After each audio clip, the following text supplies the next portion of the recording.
Good evening, guys. Welcome to another BTWN VidCast with an amazing guest that we've got. Normally, when guests come on, Kirk goes all googly-eyed and starstruck, and he gets all excitable like he does, like he is now. And unfortunately, for people, all apologies for people who have been in the chat room waiting, of people who've been asking me questions on Facebook. The reason we haven't been on air is we've been sound checking. I've just been listening to these two talk about guns. Okay. The one problem with these two talking about guns is the best I've ever seen is a Nerf gun. Yeah, thanks you two. Thanks for pointing out that you get toys to play with and I don't. Thanks for that. So nevertheless, we've got Steve DiSchiavi on the show. He's Brooklyn born. He spent a lot of time on both sides of the law, to be fair. He spent the lesser time of his teenage years he spent on one side, then he decided to put himself into the Marine Corps. Walked out of that, literally walked, from what I can tell, across the road and straight into a police academy. Put himself in the police for 21 years. He's seen some of the worst, and then decided, I'm sick of that. I want to move away from that, and then I'm going to go and see what's going on in the dark instead. Which, again, from what Steve's done, he's taught pretty much 90% of the entire paranormal world the right way to investigate and the right way to research, as opposed to the way some of these good-haired, muscly men seem to think that you should do it, using amazing whatever the hell he uses. So, nevertheless, Steve, thank you very much for coming on. It's amazing. You call me fat? No, I'm not calling you fat. Have you seen that was eyes? me. That was me. He was giving me that look. No, look, he's sitting there with his arms like this, and he's got these big. I know, he's got guns. He's got his guns up there, and we're sitting there. I'm going to eat my chip. There's an ocean between us. I'll say what I mess. I'm only playing. But no, as I said, I'm made up that you've came on, and yeah, let's see how this one pans out. Normally we try to keep it sweet and innocent, but you've already apologised for swearing before we've even came on air. Yeah, I tend to. Right. All I'm going to say is just before the show started, I was quiet with the guys, left them talking, and I snuck into the show settings, and I put an age restriction on the show of 18 plus, just in case. For the inevitable time when people start swearing their absolute heads off. So, Steve, again, thank you very much for coming on. No problem. And right now you're sitting in a Hilton, did you say? I am, I'm currently we're filming season 10. Probably air late next year, but we're up in the Northeast doing a case. And I'm in the great hotel room that most of my life is spent in, which kind of sucks, but it is what it is. It could be worse. It could be far worse. Everybody knows somebody who's been on a form of investigation where they've fell asleep in a car on the way home, and then you've got a big massive bed behind you, free Wi-Fi. Could be worse. Could be far worse. So congratulations for season 9 and for season 10, by the way. Yeah, I appreciate that. Thank you. Well played. Well played. I mean, you're surpassing most of the other stuff that's out there, we'll call it. And again, as I said, for doing it the right way, we applaud you for that. Yeah, I never thought our longevity would have gone this far. I mean, we're well over 100 episodes, and I say season 9 is going to air. There's 2 seasons in a year, supposedly exposed. So we've been on since September of 2011. So it's been almost 5 years. We're actually on the air, and then season 9, from what I'm told, is supposed to start airing August 13th. They're going to run 6 episodes. They're going to take a break for a few months after Christmas and then run the remaining 7. So I know the fans are going to be annoyed by that, but you know what? It's better we have episodes to air than not. Yeah, and plus, as you know yourself, if you do too much, you burn out. You don't want to burn out. Yeah. Plus what Steve did bring up behind the scenes, and this is, I could say this, is that it blew my mind. Everybody who watches the show knows Steve's job is to research. He's done it in his whole life, basically, in his career as a police officer, and now he's doing it for the show. But the hours Steve puts in, we're talking about a 42-minute show, maybe 45, depending on the ads. Mm. Steve, tell people how many hours actually go into you doing your research. And they always only show you sitting down and opening a book.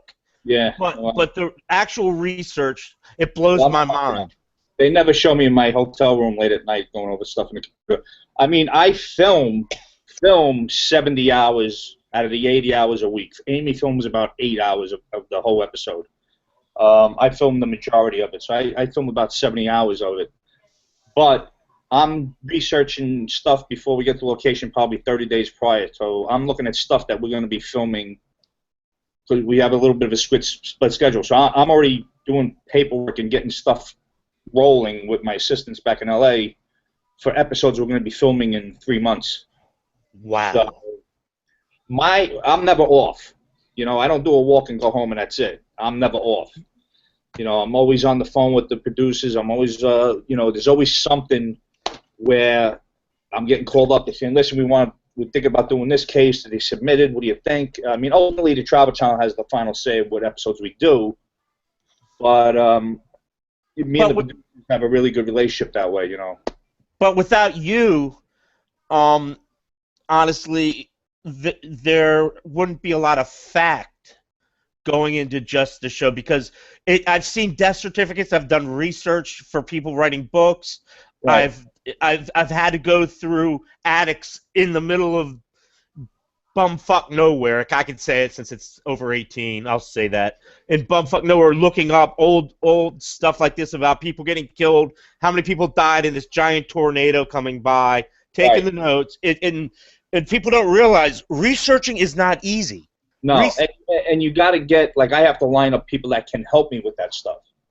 So, like, when we get to a location, I already have 5 to 6 genealogists lined up, 5 to 6 cops I can talk to, 5 or 6 historians. Anything, because, you know, people say, oh, yeah, I'd love to help you out with this case, and then you get here, they're like, well, fuck off.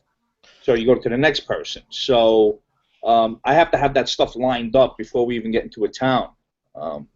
You know, and I don't like to talk to the clients too much prior to, you know, I talk to them obviously on the phone prior to coming out to do an investigation, but I don't want to build a rapport with them until I get to see them in person.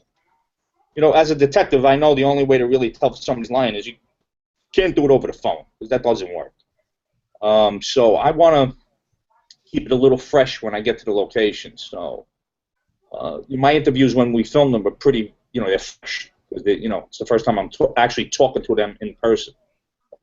Well, it's almost like when you're talking to people, it's like your BS meter automatically goes off. You can see it.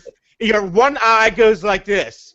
You cock your eye like this, and I'm like, uh-oh, here comes the BS meter. You're like, are you telling me the truth? You know, and that eye comes up, and you're like, oh, that's the BS meter right there, man. I've seen that before. Yeah, I used to get annoyed when people, you know, because my interviews can last 2 hours, and there's 2 minutes of it on the air, and all they get me saying is, oh, wow, you know, that's interesting, you know. That's all you get. I used to get annoyed by it, but now, you know, I embrace the fact that I don't really have to say anything. I could, my looks kind of tell the tone of what I'm thinking. I love it. You know what, right? It takes a special type of person in the paranormal to be, in regards to anything in the paranormal, to actually be able to not go, oh, yeah, I understand. To actually sit there and go, what the hell? What? Yeah, you know, I listen to them, but I'm just absorbing everything. Yeah. I'm not saying, oh, that, I'll empathize, obviously. And if Amy can corroborate what they're going through, but through her walk, then fine. If she can't, then, listen, I don't believe anybody 100%. I never will. I never have. So, I get that question all the time. Do you believe your clients? I don't believe anybody. I don't believe my grocer that tells me the blueberries are fresh. He's full of shit, too. I don't believe anybody 100%. That's the right way to be. That's 100% the right way to be. Now, as I said, I got asked a question in the chat room before by somebody, does it make me a nerd to love doing research? And, this isn't a question to you, by the way. This is just me answering the question. I doubt it would make you a nerd to like doing research. It makes you do it right. Smarter. Yeah, it makes you an investigator. Probably. Yeah, the right way to be. Research is not easy. I'd rather work on a homicide than do research. Any day of the week. Although working a homicide, trying to find a guy through a bunch of computer checks and all this other stuff is basically the same thing as doing research. Doing victimology on a murder victim that you have no identification on. That's a hell of a. Nobody even knows what the hell victimology is, but you got to identify this guy or this woman and try to figure out credit cards, they owned any property, did they pay taxes, you know, all this stuff that, I mean, and all this information's out there. It's just getting to it, and the tedious work that it involves is just, you want to kill yourself sometimes. Do you find that what you've done with regards to law enforcement and interrogation techniques and investigation techniques, do you find that something that came with you and gelled really well into what you do right now, or did you have to tune it? Well, that's a good question. I think my interview, now there's a difference between an interview and an interrogation. Yes. Obviously. I don't do interrogations on the dead files. If I did, nobody would call us up. If they saw how I was when I did interrogations, you know, I'm interviewing witnesses, basically. So, but sometimes witnesses have to be rattled their cages every once in a while, especially if I think they're bullshitting. But I do interviews, and interviewing thousands upon thousands of people over a 22-year period. I just brought that with me. So when I interview people, it's very hard to get people to open up to you and have them tell you things they wouldn't tell anybody else. I have a knack for that. That's my gift I bring to the show. I had a knack of getting confessions. Well, I used to get confessions all the time. But that helps in that part of the show. But my investigative skills, like trying to find out information, that also comes into play. I mean, it's different, but it's all pretty much the same. I gotta say this to Mo. I tell you, Mo, Steve would be the last guy I'd want to be in an interrogation room with. Just to the fact, you know, I always watch the first 48, you know, on A&E, and I'm always watching. They always got the camera down and the perp with his head on the table. But can you picture how many heads? You know, Steve, don't answer this, please. How many heads must have hit that table to get a confession, knowing that person was guilty as hell? Not to get that confession. I call that an attention getter when I don't think they're paying attention. Can I just say one thing to Kurt, though, just to answer? Kurt, geographically, you have geographically, you've got a better chance of him interrogating you than me. That's a good point. Yeah. You got an extra room? I can bring my fiance. We can live there. I'll pay rent, dude. I'll get a job and pay rent, man. I'll pay you rent. No, you won't. No, you won't. So, how do you find it when you actually have to look at yourself on a screen? I mean, you've inevitably done it. I hate it, and I assume you do. Hate it. I don't. You know, I still got 5 episodes at home I haven't watched that I have taped. Yeah. I just hate watching myself. Every time I'll turn it on for 5 minutes and I'll shut it off. And you know, people ask me, "Oh, that was a great show last night." I don't even know how it edited. So I really got to start watching myself, because it's actually a good way to critique and figure out what the hell I'm doing wrong. Not investigative wise, but like, well, I got to make sure I cover my stomach when they're filming me from that angle. You know, no, you'll be fine. You just sit there with your arms like. Oh, that shirt don't look good. I got to take that shirt and throw it out in the garbage. You know? Oh no! As I said, from doing this, and obviously from filming the stuff that we've filmed over here, which is nothing near what you do. When you look at yourself on a camera, it gets you do cringe a little bit. And I got told a few weeks ago by an acquaintance of mine that it takes 200 hours of watching yourself on camera to be comfortable with watching yourself on camera. Well, I've watched way over 200 hours and I'm still not comfortable. So I feel your pain. I mean, locally that's why Kurt always looks terrible on a camera, but I'm just happy with that. I can take that. Yeah, I can't. See, here's where this comes out, right here. Not you, Steve, but thank you.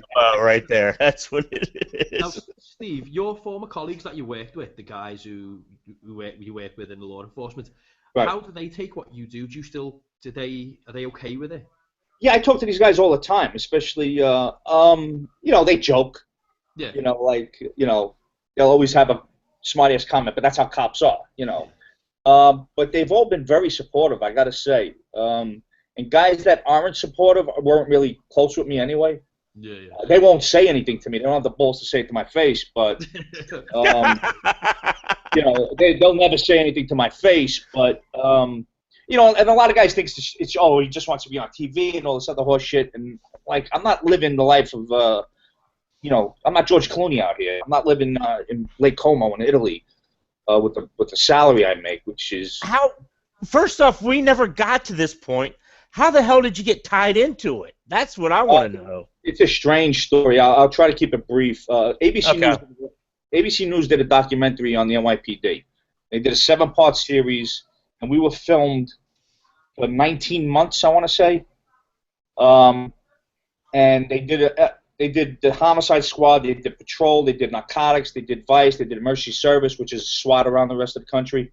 And they did another Homicide team. So I was working in Homicide at the time, and I was the featured detective on the episode. I was the first episode that aired. So it aired. It actually won a Grammy. It was the most watched documentary in ABC News history. It was called NYPD 24/7. And I was retired maybe 3-4 months, something like that, and I got a phone call from some guy in Hollywood asking me if I was interested in doing television. What had happened was he pitched a show to a network executive about a private investigator, and the guy told him, well, I saw this detective on TV, and documentary would be great for television. So he reached out to me and asked me if I was interested in doing television.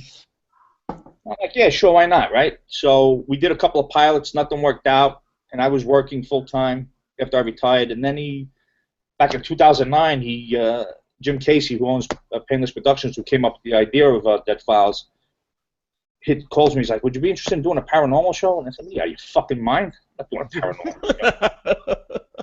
Hey, what the fuck is wrong with you? Boogity, boogity, boogity. I don't do that. So, and that's true. I mean, and I did. Well, man, you're out of your fucking mind.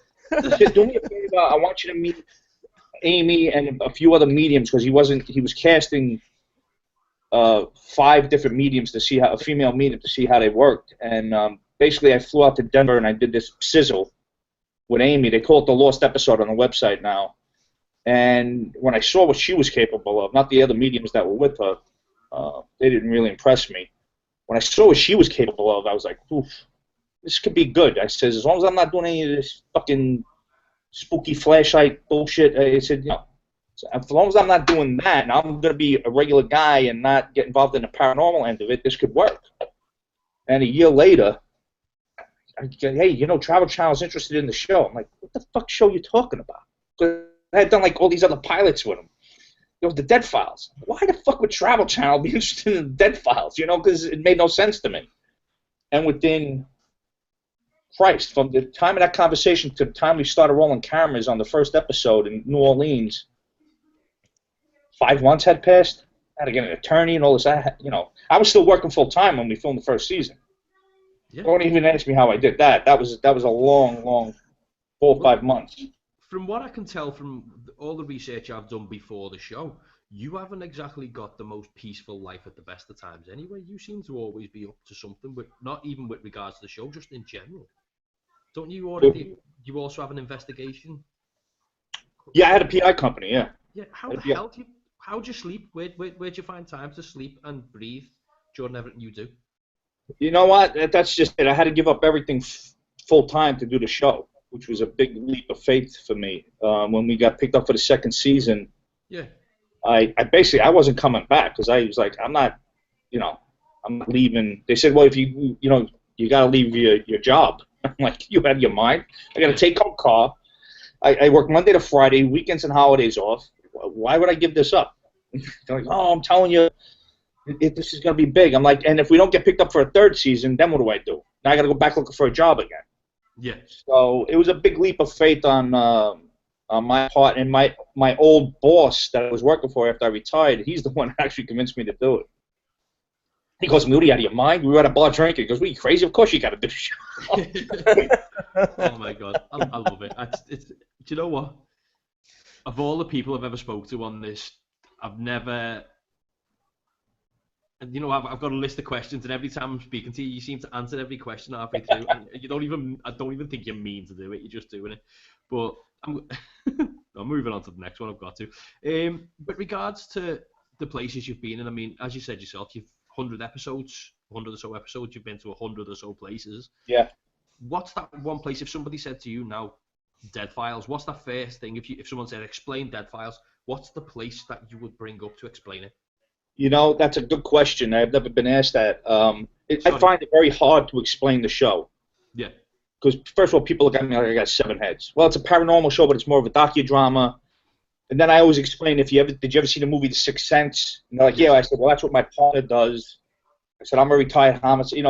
It's a little bit drawn out. And I I just basically throw out, like, if your house was haunted, or if you owned a grocery store and it was haunted, something like that. We just did a tattoo parlor in Chicago, which I thought was pretty cool. We never did that before, but the building used to be a funeral parlor, so it was pretty cool. So we, it's hard for me to explain it, especially because most people don't think about the paranormal. They're like, oh, paranormal show, Yeah. Like, I don't do any of the paranormal stuff on the show, and we're not running around with meters and all this other stuff. And people ask that question all the time. Why don't you use meters? I got a girl that speaks to dead people. What the fuck I need a meter for? One way of putting it. Well, I need a device that lights up. She's talking to the fucking guy. What do I have? Okay. Now It just blows my mind when people ask that. Now we know what Kate needs to swap his REM pod and Mel meter and all my equipment now, Steve. I'm about to break into tears now. No. I've seen guys use the equipment. It's a lot of fun, actually. I've been on some ghost investigations, and just to see how you guys operate. And I think it's pretty cool. But to me, why would my investigation, where I got Amy Allen, the physical medium that sees and talks to dead people, what the hell? I need a flashlight that lights up and goes off. It makes no sense. Yeah. It's like oh, having a cheat to a video. You're right. I love it. But now I can see Kate getting involved in human trafficking now, trying to find himself a medium. Well, I'll call Steve up. Oh, Steve, man, come on, man, help me. That's the other thing. I get people asking me paranormal questions every day on my Facebook. Yeah. Oh, Jesus. I have a shadow in my room. What do I do? I don't know. Fucking paint. Turn off the fucking light. That's basically what I tell the person. Turn off the light. I don't get involved in any of the stuff that Amy does and I don't want to get involved in my investigation. So I don't try to say, because I've been working with her for so long, I know what this is and what that is. Because every other week she's throwing a loop where you think it's this, but it's actually something else. It's an elemental, or it was never alive, or it's a sheep that looks like a dog, and some of that bullshit. And I'm like, a sheep that looks like a dog. Yeah, it's just some of the weirdest things. So I don't answer any of those questions, and because Amy can't answer them. She gets thousands upon thousands of questions all the time.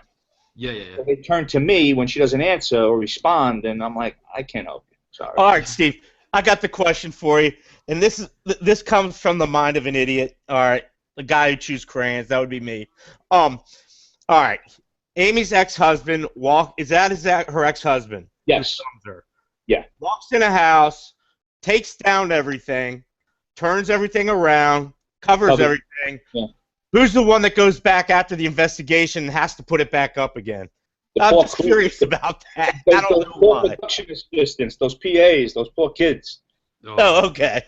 Yeah, let me tell you, we got our crew busts their ass. These guys, I'm working 12-hour days. They're add another 3-4 on top of that for them. We got probably one of the hardest working tight crews I've ever seen. My showrunner has been in the business 25 years, and he says he's never seen a crew stay together as long as we have. I make it fun on set though with them. So. Oh, please tell me if you've got any practical jokes you've played. I break their balls constantly. Please. And if I don't nickname a crew member, or a crew member, they're like, "Oh, Steve, give you a nickname yet?" And they're like, "No." He says, "Oh, okay." And they're like, "Okay, that's a problem." Because if I don't nickname you, it means I don't like you. Well, do you ever get the chance to play practical jokes on them? They do it amongst each other. They won't do it to me because one guy tried once and he almost got knocked out. They tried to scare me, and I went from. They didn't know I was going to react the way I did, and he came, and they got it on film. He came pretty close to getting knocked out cold. They never try to do anything like that again.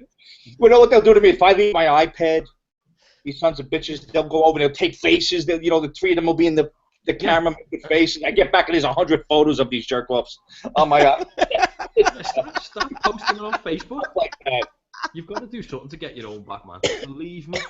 If I had a penny for every time, I know there's only 5 or 6 of us involved in what we do on this side, but if I ever had a penny for every time I've had an excuse or reason to drop one of them and the shit I've done it, because they've done it. Yeah, you got it. Yeah. It is a dog-eat-dog world. But no, do your guys live the dream, do they, or do they have to, as you say yourself, do they have to slug it out constantly, or do they get a chance to kick back, relax, and have fun themselves? They have time where they get to relax. Not a lot. When they do, it's these guys got to get up early and work. But they're young though. These guys are all in their early 30s, so they can do what I used to do 25 years ago. But they have their fun. But they still break their ass. There's really not a lot of time. There's maybe one day that they can actually do nothing, but they still have to work the following day. Yeah. So it's the only time we do get a break is when we go from one location to the next because we do 2 episodes on the road at a time. Yeah. So we have a day off built in. We travel, and that next day after we travel, we're off. So that's when we all get together and do something usually. Like drink heavily and fight. Drink heavily, and we go bowling, or we go on a luau, or we go out on a boat. Like I took them all out on a boat when we were in Lake of the Ozarks doing an investigation in Brumley. Cool. So I rented a pontoon boat. We all went out, and it was like a last minute thing. I'm like, I started texting, all right, jerk off. So I'm renting a boat. Meet me at 2:30.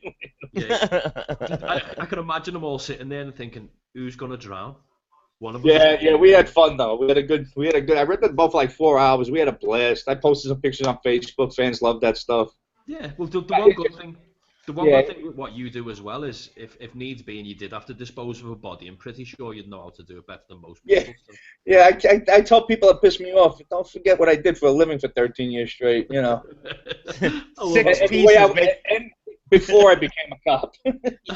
Before you became a cop. That's even crazier.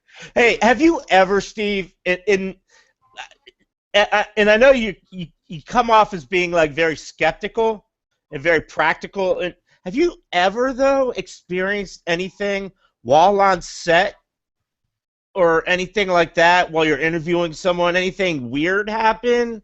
Just Never. Curious. That's just a curiosity thing. That's all. No, and it's a common question I get, and unfortunately for the fans, I hate that I haven't, but I've never once had an experience or felt anything. I can feel the street if something's going to jump off. Yeah. I know when that's going to happen. Oh, yeah. But I've had several mediums that, other than Amy. Amy's never said this to me, but I've had other mediums when I've been at a conference and I went on a ghost hunt with them.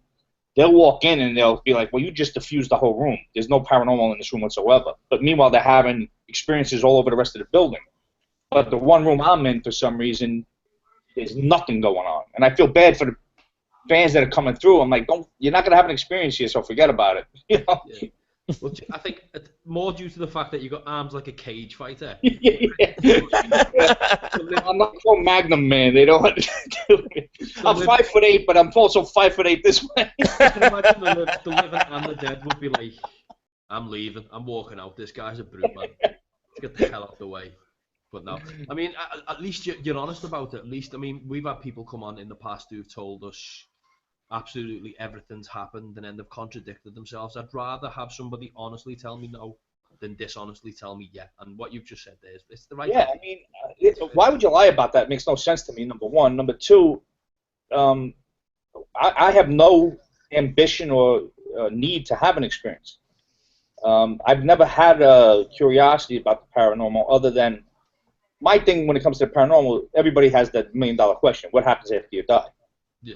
That's my question. Not so much, I want to get my feet touched or, I want to... You want to do that, go to a freaking hooker. You don't have to go whatever you're into, man. Whatever you're into, if you want your feet touched. Right. You can pay for anything you're into. So, I mean, for me to want to have an experience, I get it. People that I've run into that do this as a hobby, it's really, they have a lot of fun. I've seen a father and son team I met in Ocala, Florida. I mean, it was just like a bonding thing for the both of them. Sisters. And so for me, I see that, and I'm like, wow, that's really cool. It's like you and I going out for a drink at the bar. They go out ghost hunting. No, that's fair. I understand, and I appreciate people do it. I mean, I do it. I go out, Kirk goes out. And, I mean, if you were to look at it and summarise what we do, we run around dark buildings at night chasing shadows with torches. There's no special way of putting it. We're not doing anything. It's not like Ghostbusters. We don't have proton packs. It's literally hope for the dream. But boxed. If I threw a box across the floor like they do in Ghostbusters and tried to catch anything in it, I'd only be wasting my time and a lot of my money. just like Kurt does with everything that Kurt owns. Well, I've seen right way investigations, get done. So it's pretty interesting to watch. Yeah. I don't have the patience for it. For me, it's like being on surveillance, and I did enough of that shit. I don't even do it anymore. No. Do you know what, man? I appreciate that. I appreciate that you've done it. I mean, it must have been an intense thing to do, especially in law enforcement, and bringing what you brought to research. As I said at the beginning when you first came on, a lot of people learn from what you do because the way you do it is right. I mean, some people, they believe they should go to the library for an hour or Google. Because, Google. Yeah, Wikipedia. It's not like where's the source come from? People say, "Oh, I got that information off the internet." All right, what was the source of the information? Did it come from a university? Was it come firsthand from a descendant? Yeah. Or is it just some jerk off put that on the internet and said this is what happened? Exactly. I watched. There's a local location to where I am. It's an old orphanage. It's used to be an orphanage. Then it became a day hospital. And then after the day hospital, it closed down, right? For a very short period of time, there was overflow from a mental asylum down the road. So they brought some of the people there to stay temporarily. So all the investigation groups in the area who are now starting to use it as an event location. Oh, okay. Yeah. I've started calling it an asylum. And it's like you can see the history of the building physically changing just due to the fact that the internet and social media is destroying it. And I mean, if you ever decide to use the basic run-of-the-mill front-page internet or social media for any research, stop. Stop. Give up and stop. Speak to people through social media. That's all it's for. But, I don't know. Well, we all know you look at Facebook, there's so much horseshit on there that's not true. Oh, God, yeah. Well, we've got a local name for it in Britain. It's called Two Facebook because everybody has an opinion, has something else. I love that. I'm stealing that. Keep it. I am so stealing that. You got robbed, Mo. You just got jumped. I'm telling you, I'm not even going to make qualms about it. I'm fucking stealing that. Dude, I'm coming I'm even going to write it down in my notes in my phone. No, you're welcome to it, man. You're welcome to it. But as I'll give you the promo for it, Mo. Don't worry about it. Yeah, please. Yeah, just at the bottom. At the bottom, it's well played. But as I said, it's because of the way it is, it's hard to investigate without sitting there with a piece of paper, speaking to people, or speaking to people. You have to sit in front of somebody and ask the questions. If I've never done if I hadn't asked some of the questions I had, I would have looked at investigations and places I've gone in a totally different light. So, I mean, as I said, the way you've done it, it's right. You've cut a lot of bullshit away from it. I appreciate that, Mo. But the other problem that most civilians, and I say civilians because they don't have access to networks or websites or actual people that I have access to. Yeah. Which makes it difficult for a layman to, like, let's say LexisNexis, for instance, or Acuren, these websites that you can do. I have a PI license, and that's expensive. It's about $500 a month for each one of these websites. Whoa. But you can get a ton of information on a location, people that live there, who they lived with, who's paying tax. You get a plethora of information, and the general public's like, well, how do I research my house? Well, it's going to cost you some money. I mean, some of the sites, ancestry.com, you could get a free trial or find a grave, stuff like that, or Bureau of Land Management's free, where you can put a block and lot number in. Yeah. Stuff like that, anybody can do, but it's the little stuff, like me trying to find a descendant, I use those other websites, like somebody that actually was related to somebody that died in the house. Because that's where you want to get your info from, firsthand, that knew somebody. There is a website, Who Died in My House. I had to use it. I saw it, I'm like, fuck. $11, I can swing it. So I did it. And it goes, no one died in this residence. I'm like, there goes my $11 fucking dollars. Right. So it kind of sucks because not people don't have that kind of money. Yeah. We're spending on, but if you really want to truly investigate location, it's going to cost you money. And and that's the sad part about it. It is. It's an absorbent. This type of field that we're in. It's an absorbent field. You give a lot to it, you don't get nothing back, which it leads you to two decisions. Do you pump all the money into it and hope for an outcome, or do you come to the realization that if there was an outcome, it's not the one you're looking for? If you get what I mean, maybe if you're trying to prove the existence of an afterlife, Well, you know. Just wait. Just wait. It'll come. Yeah, I can imagine. And again, you know, working with Amy, and I don't really make an opinion about it either way. She'll say, well, this thing was never alive that's at this location. How do you research that? Yeah, you struggle with How it. do you research that? It's an elemental. What the fuck does that mean? You know, A little midget running in the woods. That's Right. got an axe. How do you research that, though? You know what I mean? You Yeah. can't research something that has no history to it. I mean, in the United States, the Northeast, you can probably go back to the 1700s as far as documentation. Maybe the late 1600s, maybe. You go out west, forget about it. You got 1860, 1840, that's about as far back as you're going to go. England, I know you guys have a lot of history, it goes way back, but a lot of it might have been destroyed. You know, that's the other problem. There's a part in British history called the Dark Ages where they've done absolutely no logging of anything. It's just 200 years of nothing. Just love it. But just a quick one for you. There's been a question appeared in the chat room that I missed a couple of minutes ago. It's a very serious question. Ask Steve who would win in an arm wrestling match between you and Zach Bagans. Really? Look, the hell. Really? Man's Listen, got arms. I'm probably 20 years older than that kid, but you know what? I'll put the money on me. Yeah, he'd be doing his hair, Steve. Don't worry about it. He'd be doing his hair while you're sitting there slamming him. You're both looking at it wrong. The amount of time he actually sits there combing his hair, his arms are huge from the combing. That's what it is. Extra weighted combs, that's basically it. Just steal one on him before it comes to it. Just give him a smack and just send him out. You know, I'd rather be asked if who would win a street fight over arm wrestling, because arm wrestling don't mean dick. Street fight. I fight dirty. The chat room. I fight dirty. The chat room's just lit up at Steve all the way.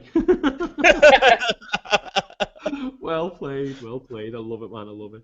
Oh, so I mean, there is one other thing I'm going to bring up for people out there who aren't aware, but you're a bit of a Supernatural fan as well. Yeah, a huge Supernatural fan. My girlfriend hates it.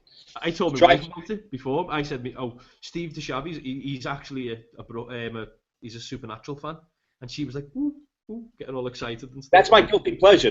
My girl. You know what it is? It's two brothers that are kicking ass. It's just having a laugh. The storylines are great. They're funny. I love it, man. I love it. Now, as I said, it's nice to see a human side to the seriousness that's put on the shows at the moment. Yeah, you never see my fun side on. They cut it all out. I always have fun with the clients or fun with an expert, and it just hits the cutting room floor, so to speak. It's sad. No, it is really sad the way they do it because it is selective editing, and as you said yourself, you got 70 hours worth of work, 70 hours worth of footage, I'd assume. If you've got that much footage, you've got to cut it down to 42 minutes. I wouldn't want that job. It's No, 80 hours, actually. It's 80 hours of footage. Jesus. I filmed 70 hours of that, but 80 hours of footage is filmed. And those editors got to sit in a bay and take 80 hours of footage and condense it into 42 to 44 minutes. That's bad. I wouldn't want that job. No, I wouldn't, because you never know if what you've got is right, but obviously what they're doing is an amicable job because it is right. Right. You know, people hit me up. They're like, "Oh, you know, I know that area. I know the history. How come you never talked about this or that?" Well, our reveals last 3 to 5 hours. There's 9 minutes of it on air. So do you think all that information is going to get out? You know, of course it's not. Yeah, I think what it comes down to, though, Steve, too, is a lot of these people that you see on Facebook and other parts of social media don't know the background of what goes into a show, how a show is done. And because we've had a couple people on that were like, man, I don't even remember saying that while getting filmed. You know, and they were serious. You know, the stuff that's airing that just aired, we filmed a year ago, almost to the day. Like, it was actually airing almost to the month to the time that we were filming it. So it was a year, and I didn't remember half of the cases. And because I'm worried about the new cases, and people be like, "Oh, you're in, I don't know, whatever the hell, you're in Washington, Concrete, Washington. I only live an hour from there. I hope to meet you guys." Well, hey, out of your fucking mind, we're not filming this live.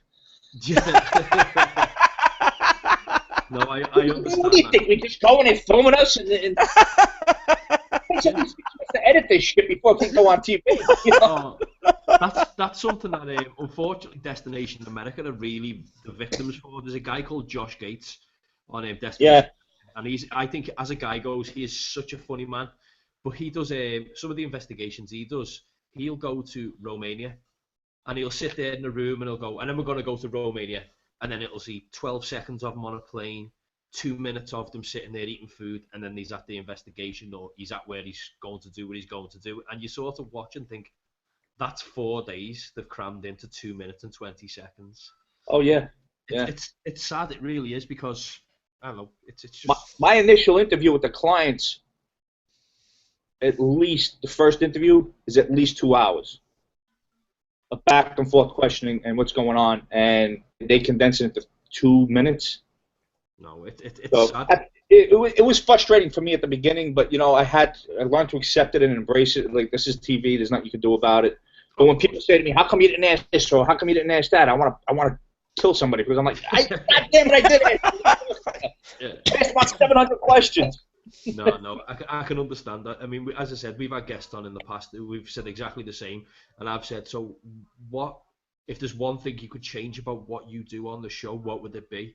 And they always say, everybody we've ever spoke to have said, the producers and the way they change, they constantly change. Now, I'm not going to ask you, I'm not going to put you in that position, because obviously, you know, those guys are paying you a wage, but if there was something that you could change, not saying people, but something, an aspect of what you do that you could change, which would make your life better for what you do? That's a good question. I mean, we have it down to pretty much to a science the way we do things now, and I got a great production team. My showrunner is fantastic. His name's Rob Rosen. He's probably, you know, we're very close friends, and you know, for me, I think it's such a well-oiled machine. I really can't say. As far as editing goes, I get annoyed when I know something's not being aired, and you know, it may be something that it's too. It is the Travel Channel, so it may be too risque for them to. Yeah. But you know, that's kind of splitting hairs. But honestly, I get annoyed with the editing as far as not showing my due diligence, because I bust my ass out here. I mean, I'm working on cases 30 days before I get out there. I'm 12, 13-hour days, you know. It's not being really, you know, you watch it on TV. It's like, oh, he had a 2-hour day, 4-hour day, and he's done. No. And it don't work. Well, you think about it also too, Steve. When you know, they always show you one shot of you driving, right? Oh. But they don't always show how long and what a hell trip you're in the middle of, like a 13-hour drive, a 12-hour drive. But you did have a sweet car the other show I watched. Maybe they gave you a Dodge. I think you had a Dodge Charger, dude. I swear it was a Dodge. I saw it, I was like, that's because Enterprise went away from the C300 to went away from the 300, the Chrysler 300 to Dodge, because I used to like the 300. Okay. But Enterprise doesn't have it in their fleet anymore. So. I saw it, and I was like, that's badass. I did. I always like that. I've had people go out and buy the 300 because they thought that's the car I drove. Well, I do drive it when I'm working. Here's a picture of my 300 I got the other day. I'm like, that's great. Are you talking the Chrysler 300 or? Yeah, Chrysler 300. My God, you know there's a car show in Britain called Top Gear. And about 4 years ago, they done a review of the car, of the Chrysler 300C, and they summed it up as being the best car that any Russian gangster could ever drive, because it looks like a car you'd give to a Russian gangster or a mobster. I thought that was absolutely amazing. Yeah, a lot of thugs drive those cars in the cities. They were a nice, big, comfortable car. They handle well for an American car. They handle well. Yeah. But you know, for what I do, plus I'm in the car when I'm filming. I need room for 4 people: the sound guy, the camera guy, and the producer's usually with us. So. You know, people don't realize there's 4 of us in the car when I'm doing that driving scene. Yeah, look, to conveniently film it so you look alone. I like it. Yeah. But, TV magic, right? Yeah, I mean, where traveling's concerned, and as you said yourself, you spend so much time on the road, and you spend so much time away from home and loved ones and all that. When it does come down to like the Christmas season, do you literally put everything away, or is it always still in the back of your mind? You know, I try not to. I try to, like, I just went off Facebook on my public page. When I get done with you guys, I'm going to shut down my personal Facebook page. I need a break from it, you know, and that's my way of, I just bought a new house. Me and my girlfriend are going through a lot of stuff, trying to get the house ready to move in. Gotcha. And, I just need a break from the whole social media bullshit. And the traveling people think it's glamorous. Oh, you're so lucky you get to go here, you get to go there. Meantime, most of the places I go in the middle of nowhere. Yeah. And, we're staying at a hotel that's okay. We're not staying at the Ritz-Carlton. Yeah. And, I have my travel day, and the next day, today I'm off. I traveled all day yesterday. Yeah. I'm off today, and that's how I'm able to do the show with you guys. But tomorrow I start filming. I won't stop filming until we leave to go to the next location. Jesus. So I don't have time off. But people are like, oh, you got to go here, you got to go there. Yeah, I read that on Facebook. I'm at work, right, Steve? I work at a museum, one job, another job. I give tours of the Underground Railroad and shit. And I'm reading it. I'm like, hope we get in touch with Steve fucking quick enough. He's about to quit Facebook. And that's what I told Mo that, and I was like, uh-oh. Guys, I would have shut Facebook down this morning. Thank you. No. As soon as we hang up on the show, I'm shutting down Facebook. So, do you know what? All I'm taking from what you've just said there is these guys have interviewed me. Straight after the show, I'm gone. I'm getting off Facebook. They've ruined me. Get off to Facebook. We've ruined you, man. We've ruined you. That's what it is. But no, I mean, it could be far worse. I mean, social media, as you know yourself, social media sadly can be poisonous. It's got to the point that you can't even make a comment on anything or post anything where people are just so goddamn opinionated. In other words, all right, if you got nothing good to say, I was raised. You got nothing good to say, don't say nothing at all. Exactly, yeah. We've got groups over here. There's a history group local to where I am. I've actually been banned from it twice, but I keep joining them again just to annoy them because it's funny. And they're all old people. When I say old, they're like 60s and 70s. And, like the grandkids have bought them an iPad, so they're like that, giving it. And I call them all digital curtain twitches. Is all I could think about calling them. And I kept getting myself banned for it, but it is exactly that. It's very opinionated, especially when you mess around with a specialist theme, whether it be paranormal, history, flower arranging, it doesn't matter. You're going to do it wrong. And I got a patch of dirt in my yard that I showed a photo of with my new screen. People are telling me what I need to do with that patch of dirt. Like, I don't know what the fuck I'm going to do with my patch of dirt. Do you know what you should do? Like, you should plant this. You should build a fire pit. You should put an outdoor kitchen. You know what? I didn't think of all that. Thanks for the advice. Can I give you one opinion to add to the 65 opinions that have already been given to you? What's that? Dig a grave and say the next person who comments, this is for you. That's it. This is the next batch of advice that everybody wants to give me. Oh, that's awesome. It's a grave. Yeah, it's a grave for someone. I get women tell me, make sure you treat your lady good. Well, what the fuck? What are you, my mother? What do you mean? What are you talking about? Make sure you treat, I treat my girl like a queen. So I don't need you to tell me to treat her good. Here's where you find it's almost like talking down to you. You better treat that lady good. Oh, I'm a 53-year-old man. Who the hell are you talking to like that? It's ridiculous. Yeah, Facebook is a hugely disruptive place. It's destructive. The one thing that we find, especially on this side of the fence, where obviously, I mean, you are a skeptic, 100% skeptic. I can tell you are. I'm not gonna. Yeah. I'm gonna put it to you that way. I'm sort of falling towards not being a skeptic. So I'm open-minded though. I'm the same, and you do get a lot of people who will send you a photograph and say, "What's your opinion?" And the second you answer that question, you are wrong, and it's just such a. I had that out with someone the other day. It was a picture of an aspirin bottle with a reflection on, let's say, a closed chest, and then with using pareidolia or matrixing, they said it was a face. I go, no, reflection. I can tell you right now, camera phone reflection. And then another lady backed me up, but then everybody else was saying it's a face. I'm like, I'm out. I go, I can't fucking take this anymore. Drop the mic.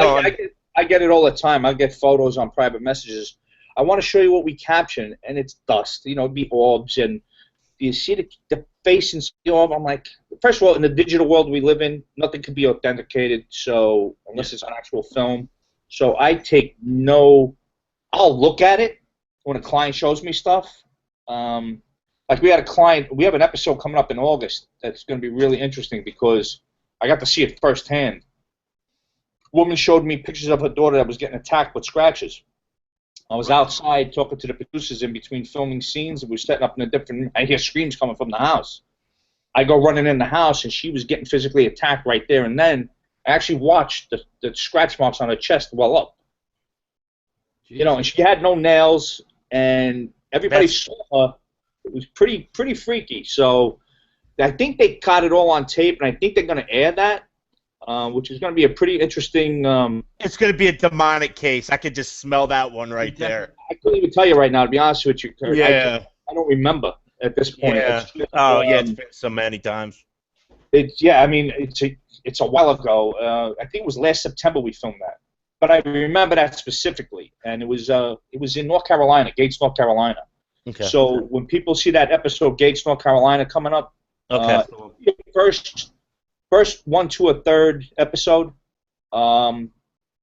you got some heartbreaking episodes coming up too. A woman who terminal ill, and she wanted to make sure she had a ghost in the house before she died. She's since passed. I mean, it was a heartbreaker. So this next season is going to be just as good as I think as season 8 was. Do you know what you do with the amount of people you speak to on a regular basis with regards to the files that you take up and the cases that you do decide to follow? Is there anybody that you've kept in touch with? Well, I keep in touch with clients all the time. Not all 120 of them or 18 of them, but there's a couple like that the Chicago cop in a few seasons back. I talk to them all the time. They moved down to Florida. Even witnesses I've spoken to, they'll hit me up on Facebook to talk.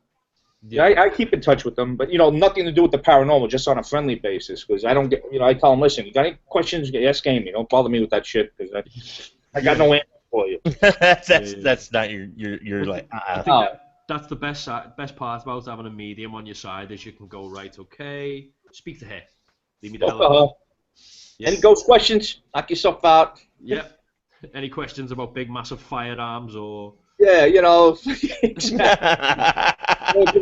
research your house, and I can't get into the whole thing, so I tell people just start out with a chain of title search and pull a deed, and I tell them to start out that way. But there's so much that goes into it, as you guys know, from doing your own research.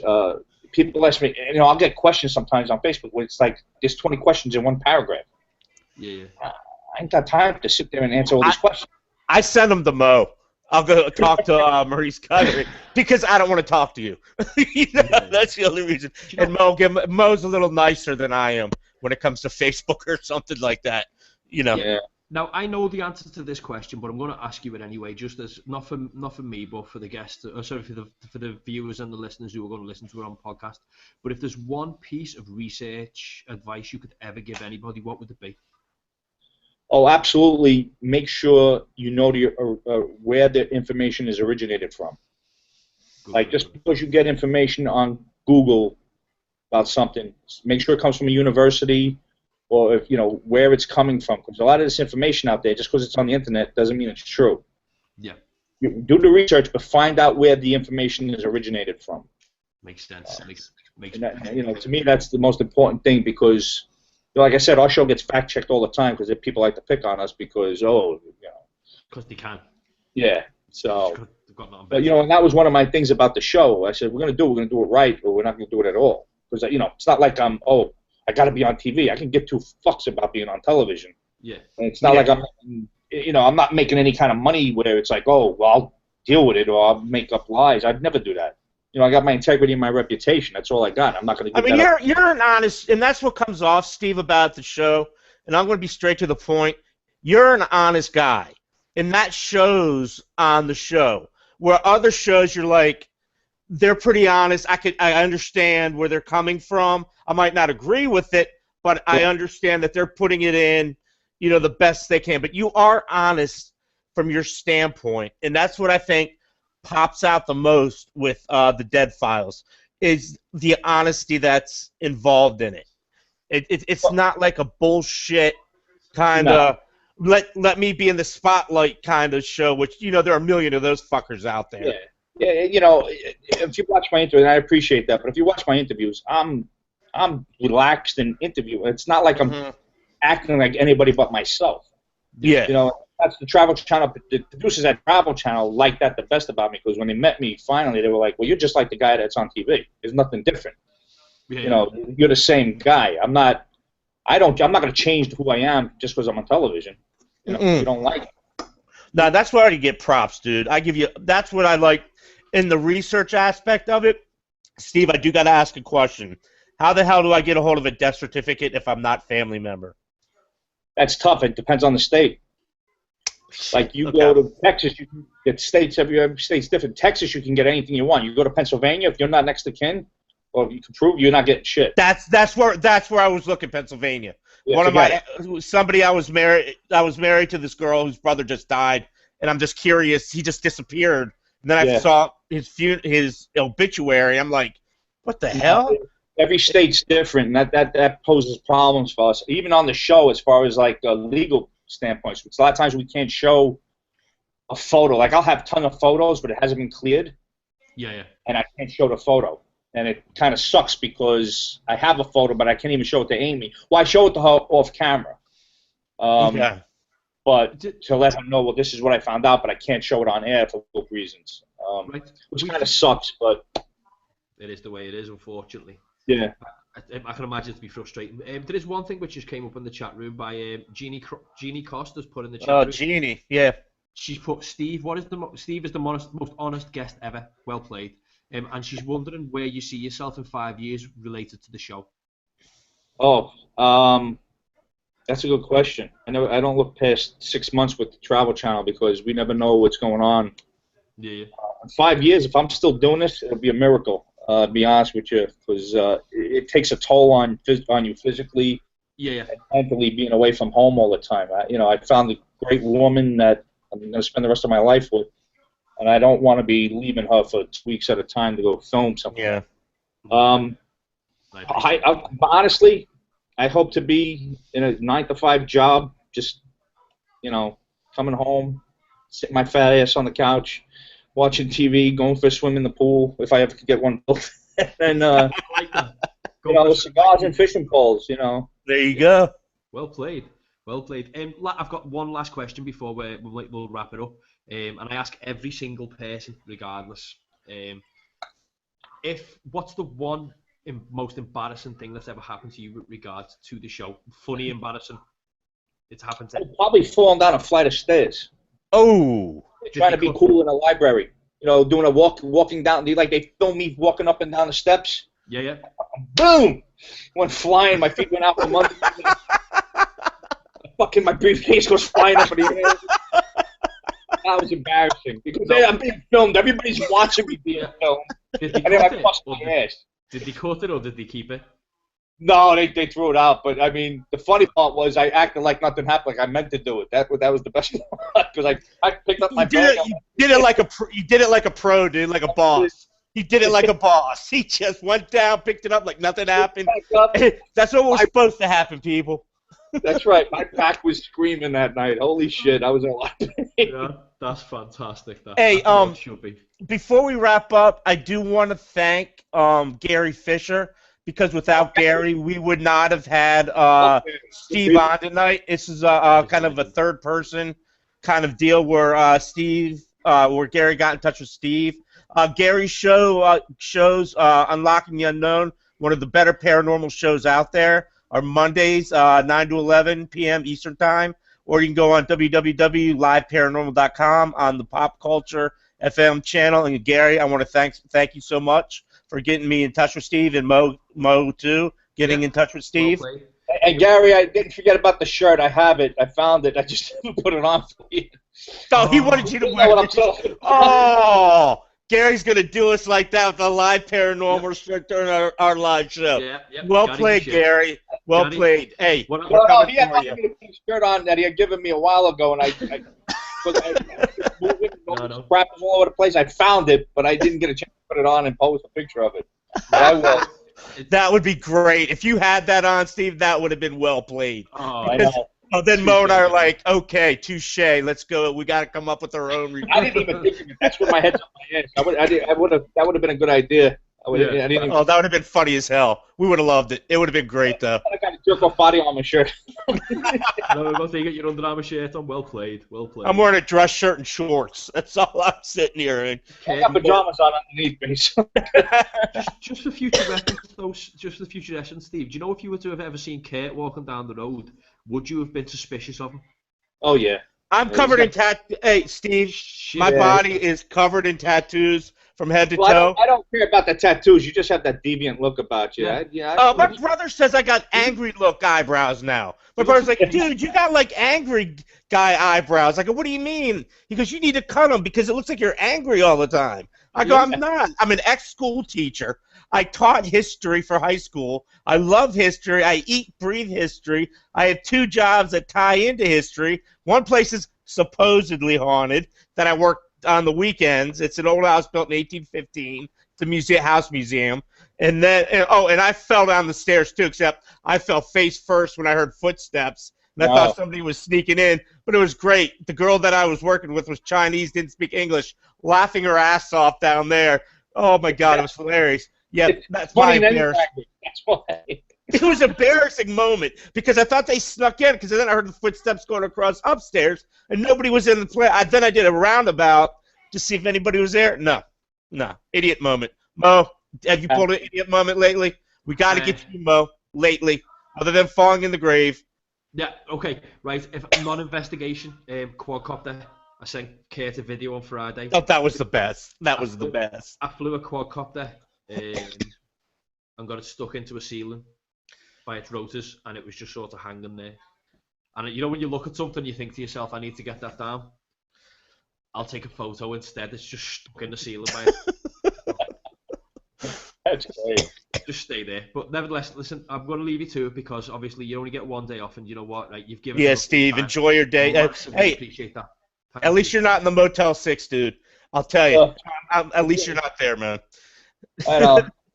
We don't get the best place. This happens to be a decent hotel. It's got a restaurant and a bar in it, so I'm good. Oh, there you go. Two pluses right there. Go and sort yourself out, man. But again, thank you very much for coming. Yeah, thanks a lot, Steve. Good talking to you guys. Thanks for having me on. I appreciate it. No, man, that's cool. And thanks for everybody who's listening. For anything that we mentioned today, it's going to be in the show notes, which is in the comments. If you liked it, thumbs up. Drop a comment in the comments anyway, and we'll catch you again, guys. See you soon. See you guys. Bye bye.